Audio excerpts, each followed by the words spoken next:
calling all forward-thinking estheticians. It's time to redefine the art of skincare and embrace a revolutionary approach that begins with your client's skin cell health. I'm pharmacist Ben Fuchs, welcoming you to Truth Treatment Systems, where beauty begins at the cell. We believe you're not just a beauty professional, you are a healthcare professional. You want to make a positive difference and you want to make a good living, and we will help you do both.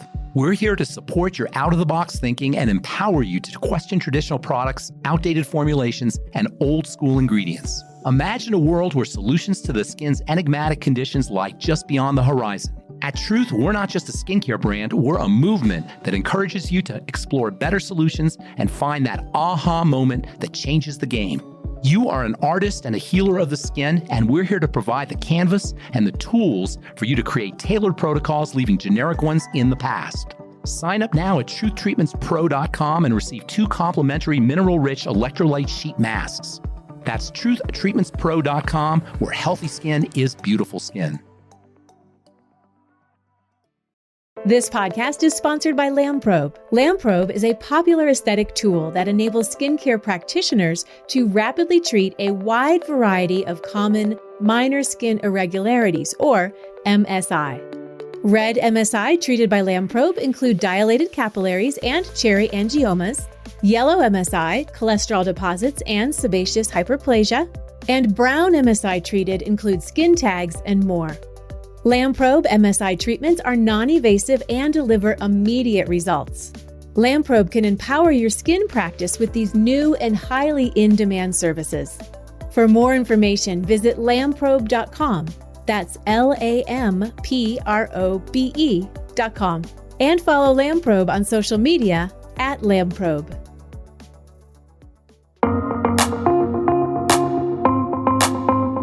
Hello and welcome to ASCP and the Rogue Pharmacist with Benjamin Knight Fuchs. In each episode, we will explore how internal and external factors can impact the skin.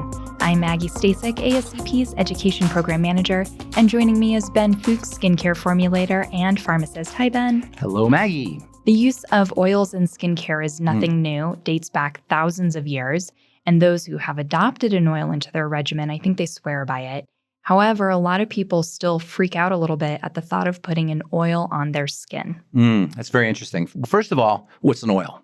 Do you ever wonder what exactly is an oil? Good point. Right? What's an oil? So technically speaking, an oil is a substance that doesn't dissolve in water, number one.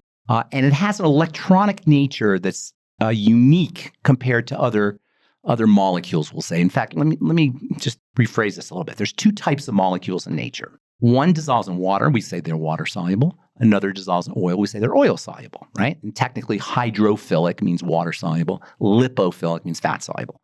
And some molecules have a little bit of both, but basically speaking, there's 2 categories, water soluble and fat soluble. An oil is something that dissolves in an oil soluble liquid or medium, and a water soluble ingredient dissolves in a water soluble medium. So what is it that makes something oil and dissolve in an oil-soluble medium and a lipophilic medium versus water-soluble? Electricity. But not just electricity. Electricity at the very tiny level, not the kind of electricity that you stick a plug into a socket and lights up a light, but electricity at I don't want to freak anybody out, but I'll say the quantum level, which is the very, very smallest level. What makes something an oil is when the electrical nature spreads all over the material. What makes something water-soluble is when the electrical nature is concentrated. And technically, we say an oil has an electronic nature that's nonpolar, that spreads. It doesn't have a polarity. It doesn't have a positive and a negative charge. Everything's kind of dispersed, spread out. And a water-soluble material has an electrical charge that's concentrated into a positive and a negative. So we say when it's concentrated into a positive and negative, it has poles. Like a magnet has poles. A magnet has a positive and a negative charge, and they're distinct. The positive charge is over here on the left, and the negative charge is over here on the right, or the vice versa. But you get what I'm saying, left and right. But in a non-polar material, the charge is spread. It's not pole. A pole is like the North Pole and the South Pole. Mm-hmm. Pole means there's difference, like pull. So positive and negative charge makes something a water-soluble, like a magnet. If that positive and negative charge is spread out, it's nonpolar, and that makes it oil. And this gives an oil-soluble material a very interesting quality that a water-soluble material doesn't have, okay? Here's the classic example. Peanut butter and jelly. You have peanut butter and you have jelly. Which one do you think is water-soluble and which one do you think is oil-soluble? I would say jelly's water soluble, peanut butter's oil soluble. Why is that? Well, I mean, what makes you say that? The jelly is water-based. The peanut butter is oil-based. If you stick if you have peanut butter and jelly on a knife and you stick them under the tap water or spout, the jelly will rinse off. The peanut butter, not so much, right? Right. Because when something's non-polar, it's like Velcro. All the electrical charges are spread so they can stick. Mm-hmm. Like that's how Velcro sticks. It has everything spread out, right? Yeah. So the little hooks in the Velcro are spread over the material, and that's what makes it sticky. So by virtue of the electronic nature, the spread or non-polar on the oils are sticky. They're harder to rinse off. You can't rinse them off without soap, which is a whole other story. Soap is an emulsifier. It helps break it down. So this stickiness gives oils a unique quality and a desirable quality in skincare products because they stick to the skin. So you put oil on the skin, and that stickiness is perceived as, oh, that feels nice, right? Yep. Right? That's what we feel when we feel oil. Oh, that feels lovely. That feels nice. And what we're feeling is oil. Water, you don't get that kind of feeling, right? A water-soluble ingredient. And this makes oils attractive in skincare. However, it doesn't make them effective in skincare in terms of having an effect on the skin. They're mechanical. They're strictly perceptual and sensual, with some exceptions I'll tell you about here in a second. But the attractive quality of an oil is not in its activity, but in its feel. And via conditioning, we're all in this trance of collapsing effectiveness with feel. In other words, we assume if we feel something, that something's happening. Mm-hmm. And this is an illusion that the skincare companies, the skincare business takes advantage of. Because simply by putting an oil in a skincare product, you can trick the consumer into thinking they've done something to their skin, right? So they put it on the skin, they feel something. They don't realize, because of this illusion, they don't realize they're feeling the oil. They think they're doing something to their skin. They're not. They're strictly putting an oil on the skin, but it's worse. I'll tell you why. First of all, when you put something on the surface of the skin's supposed to breathe.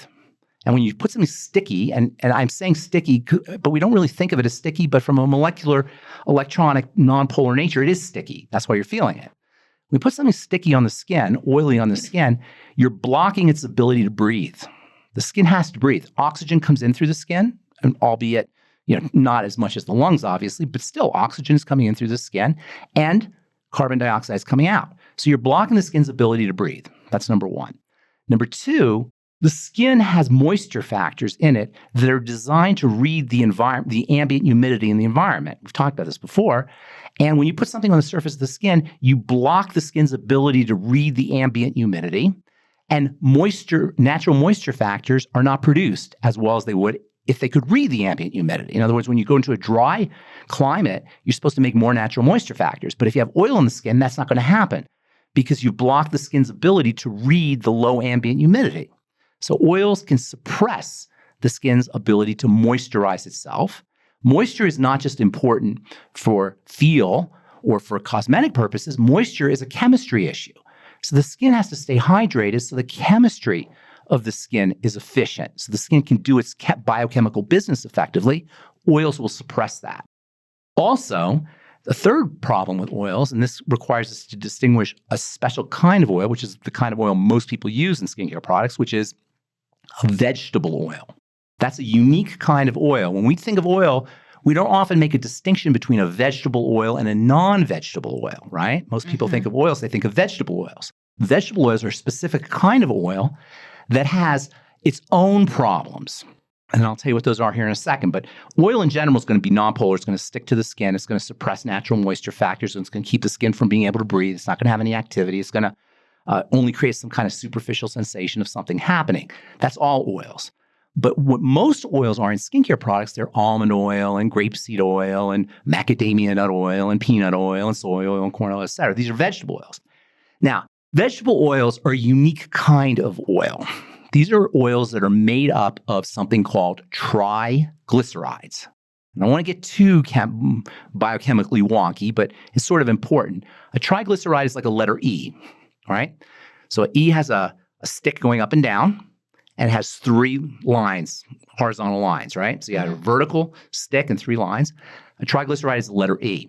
The up and down part, the vertical part of the E, of the triglyceride, is glycerin. And the 3 horizontal pieces are fatty acids. So triglycerides are letter E, made up of a glycerin molecule that is going up and down, and 3 fatty acids that act like the letter E. So far, so good? Yeah. Okay, here's where it gets problematic. Those 3 horizontal parts of the letter E of the triglyceride, the fatty acids, are unstable, or they can be unstable. And the ones that are the most unstable are the ones that have the most nutritional value.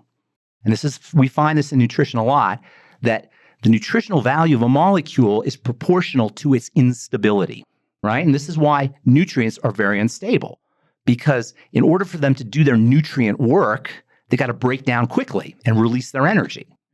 So we find that the best oils for eating are the most unstable oils. And those are the oils you never want to cook with. Things like, grapeseed oil comes to mind, carrot seed oil, the hazelnut oil, the real exotic ones.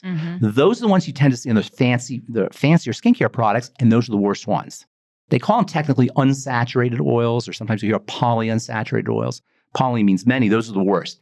It's the unsaturation, and I want to get into too much chemistry, but the unsaturation that makes them unstable. The more unsaturated an oil is, the more unstable it is.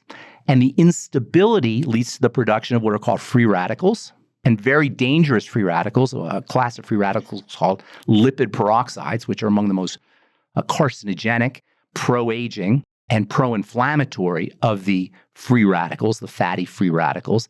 And the more unstable the oil is, the more unsaturated the oil is, and the more nutritionally valuable the oil is, and the more exotic and fancy schmancy the oil is, the more dangerous it is. Now, I will say that if you use an oil fresh, like you squeeze it or cold press it, they say, you'll get some nutritional value out of vegetable oils. There's things like flavonoids and phytosterols and various nutritional elements, even vitamins that are found in oils. But that's not what cosmetic oils are. Cosmetic oils are oils that you can't eat.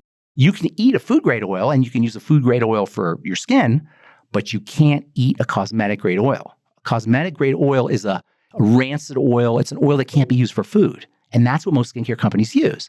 So you're not getting any benefit from this thing, right? It's only sitting on the surface, only giving you perception. It's got potential toxicity. It's got potential inflammatory effects. It's got potential pro-aging effects.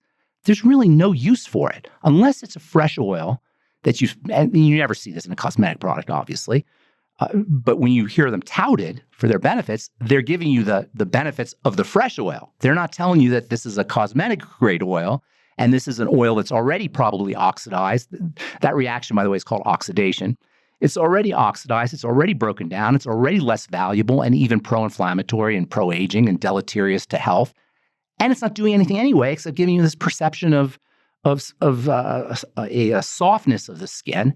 So what the heck is it in there for? It's in there because it's cheap. And it's in there because people have this illusion that something's happening. It's really deceitful. And it's not fair. And when I see vegetable oil on a product, I immediately know that's a company or that's a formulation that is not really interested in the customer's health as much as it's interested in the customer's perception of something happening. Now, even worse, when you have an oil that's in a clear bottle, that's even worse because now the oil's already probably rancid or oxidized and pro-inflammatory and pro-aging. But now, even as it's on the shelf, it's degrading even further. And then keep in mind, it's already degraded. You put it on your skin. What happens when it hits the air? It oxidizes even further. Long story short, they're the craziest ingredients, the silliest ingredients to ever see in a skincare product. And I don't want to step on any toes here, but I never use vegetable oils. Now, there's one exception, and that is jojoba oil. Jojoba oil is called an oil, but it's not really an oil. It's very, very stable.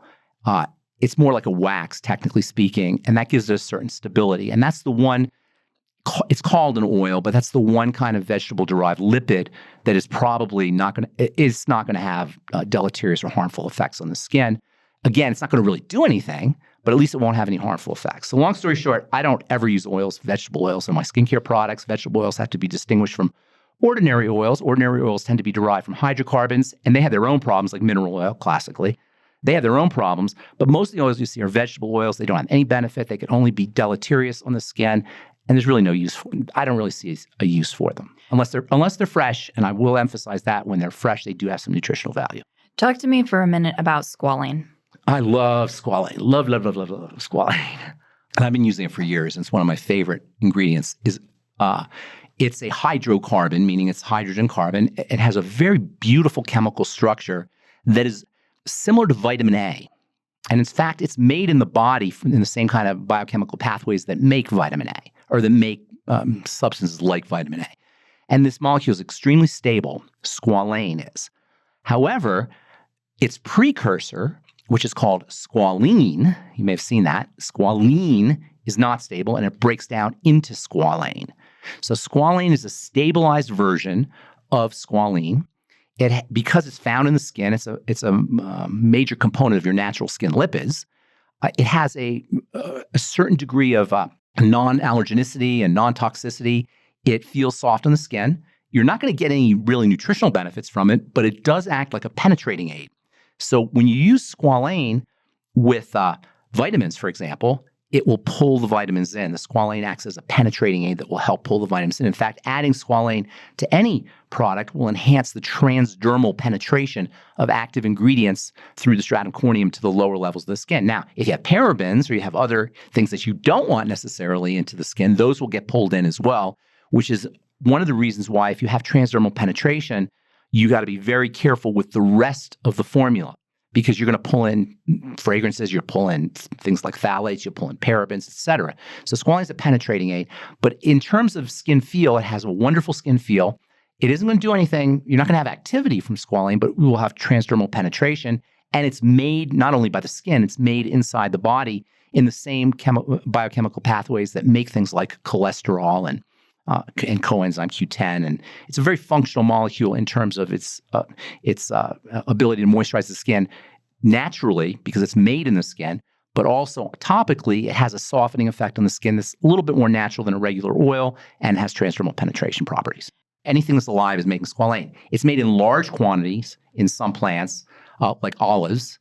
It's also made in sugar, but it's made pretty much in most plants that are producing lipids or oils will produce a little bit, at least, of squalane. It's vegetable derived, although historically, most squalane came from shark liver. And that's where it first came from. That's where it was first noticed, because shark livers contain really interesting molecules. Some very fascinating molecules are found in shark livers. In fact, reptiles and primitive animals, primitive along the evolutionary tree, I'm thinking, like reptiles, for example, make some really interesting molecules, medicinal type molecules. And it was discovered that shark livers are a wonderful source of squalane in addition to other medicines. You know, Preparation H, they use shark liver ingredients that help the hemorrhoidal tissue absorb oxygen. I don't know if you ever heard of people putting Preparation H on their skin for wrinkles. I have heard that. Yeah. It's because of the shark-derived oxygenating factors. But sharks are loaded with medicinal materials, medicinal lipids, as well as the cartilage. There was a book that came out, Why Sharks Don't Get Cancer, a long time ago. And most squalane historically had been derived from shark livers. These days, I wouldn't say most, but a lot of squalane is derived from olives and sugar as well. But most plants will make at least a little bit of squalane if they're fatty plants.